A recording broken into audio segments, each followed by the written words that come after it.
Hi, I'm Eric Blackburn. This is my EDL 854 Building Finance Module 1 intro video. Personal information about me. I'm a married father of two. I've been married to my wife Amanda for about seven and a half years. We have two kids. Aubrey is a kindergartner this year, and Grayson will be in preschool next year, so he spends his days at the babysitter. We enjoy traveling and hiking. We like to go to Colorado and Texas every summer, and the goal is to eventually visit all the national parks. In my free time, I enjoy woodworking, building things like I built our deck. I like making tables and beds, making signs, things like that. And I've included a few pictures. Obviously, you've got our family there at the bottom. Kind of shows the personality of my son. Just kind of made the picture kind of a goofy one, and my daughter making a snow angel, my kids being silly, and my son on a tire swing. Professionally, I am a fifth grade teacher. This year I've got 10 students. However, 8 are in my room throughout the day. The rest spend their 2 days in the other two spend their day in the special ed room. I'm in Burton Elementary. It's a rural 1A school district in central Kansas. We have a K-12 enrollment of around 250 students. I serve as not only our fifth grade teacher, but also our backup administrator or a PD chair. I'm on our calendar, curriculum, PBL, and textbook committees. Being in a small district, you are ending up a lot of times wearing a lot of hats. As I read the articles, I was surprised to see that two of them were exactly the same, just published two different times it appeared. But first thing that I learned, worrying majority of principals lacked financial literacy. This is significant because in many instances, they're the ones making the financial decisions within the building. And if they don't understand finances, that's pretty worrisome. It's every leader's responsibility to understand the ins and outs of his or her school. That stood out to me. Understanding the finances are a vital piece of running a school, just as it is when you're running a home.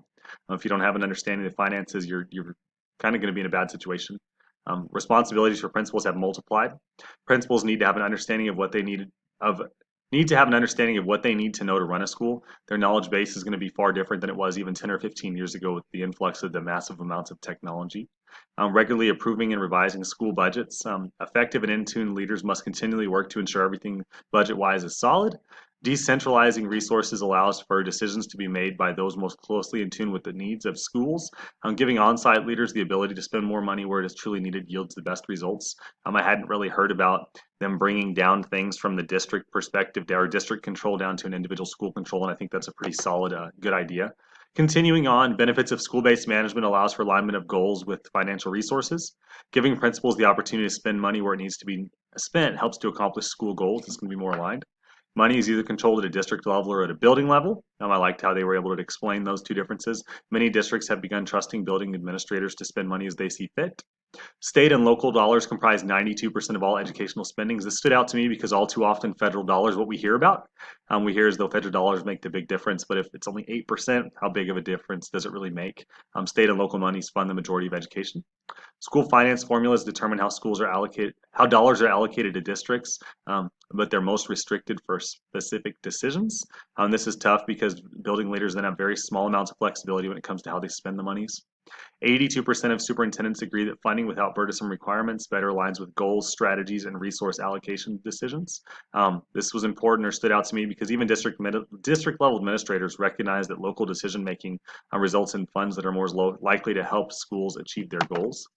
My own observations with administration and leadership, I've seen my school principals support teachers by allowing them to use school funds where they see most benefit for learning within and beyond the classroom. We can take as many field trips as we want as long as we see it as beneficial to our kids. I've also seen my principal flat out say no to most everything in years where we do not have money to do anything extra. And in my district, our principal is also the superintendent, so she has more insight concerning district finances than many other principals do.